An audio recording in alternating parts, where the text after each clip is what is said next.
जेव्हापासून मला कळालं की म्हाळसा म्हणजे साक्षात पार्वती देवींचाच अवतार आहे, खरं सांगायचं तर तेव्हापासूनच मी अस्वस्थ झाले होते.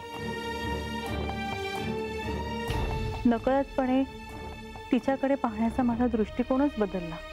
स्वाभाविक आहे. अहो, मला जेव्हा हे कळले तेव्हा मी काय बोलू आणि काय नको बोलू याचाच नेहमी विचार करायचो. साक्षात पार्वती देवीने माझ्या घरी जन्म घेतलाय या भावनेनेच मी कृतकृत्य झालो होतो.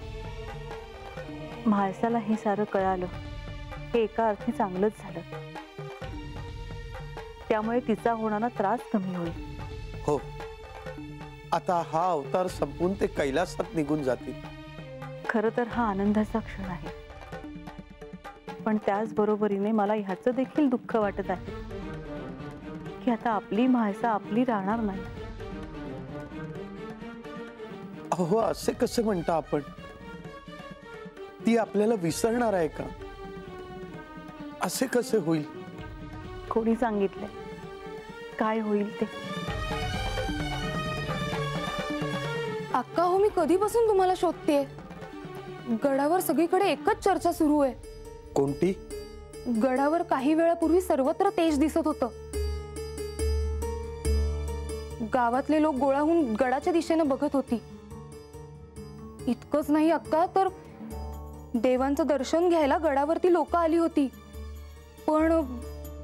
पण काय माधवी? पण देव शिवालयात निघून गेले. देवी देखील तिकडेच होत्या. आता काय घडलं असावं तिकडे याबद्दल सगळ्यांनाच उत्सुकता आहे. अक्का, तुम्हाला ठाऊक आहे का काय घडलं ते? नाही, परंतु आता श्री खंडेरायांचे गडावर आगमन झाले आहे. त्यांची आणि म्हाळसाची भेट झाल्यानंतर ते भक्तांना दर्शन देतील. ठीक आहे, येते मी.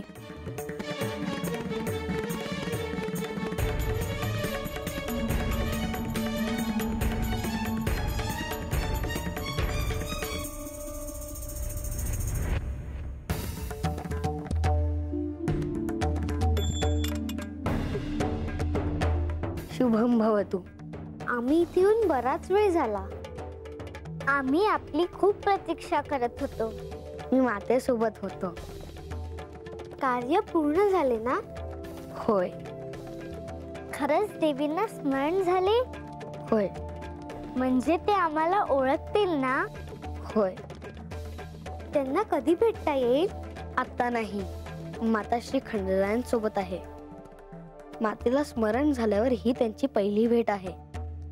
आता देवी कैलासात येणार ना? हो. पण मग बाणाईचं काय होणार? ते माताच सांगू शकेल. पण बाणाईला त्या क्षमा करतील ना? ते मी कसं सांगू? बरं, आम्ही ते आता मातेलाच विचारू.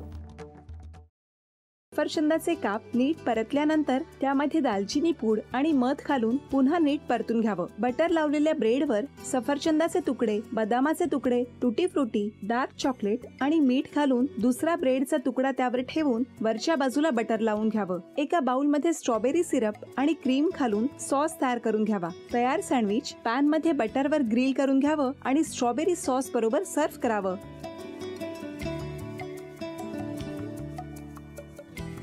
हे जेव्हा बोलत होते तेव्हा मी बघत होतो की या दोघांनी स्वतःचा संसार उभा केलाच, पण स्वतःच्या संसाराबरोबर अनेकांच्या आयुष्यात आनंद निर्माण केला. तो आनंद महत्त्वाचा. हसत राहा, आनंदी राहा असं म्हणत शुभेच्छा देऊया. आणि ही झी मराठीकडून भेटवस्तू डेव्हिड तुमच्यासाठी. अभिनंदन. आणि वहिनींना तथास्तू पुणे यांच्याकडून ही पैठणी.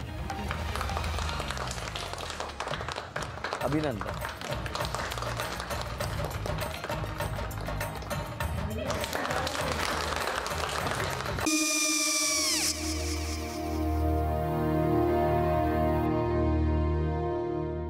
काय गो? हा, काय झालं? काय झालं? काय आले, मी निकाल लावून आली. हो, पण तिची आईच काय बोलली?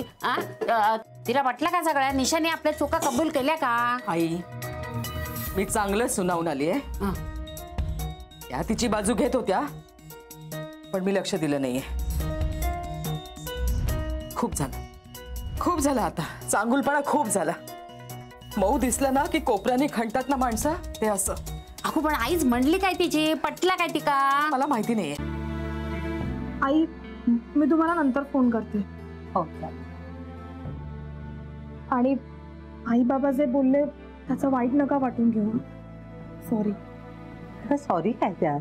नेहा आले. आई मी येते. हो. काकू येते.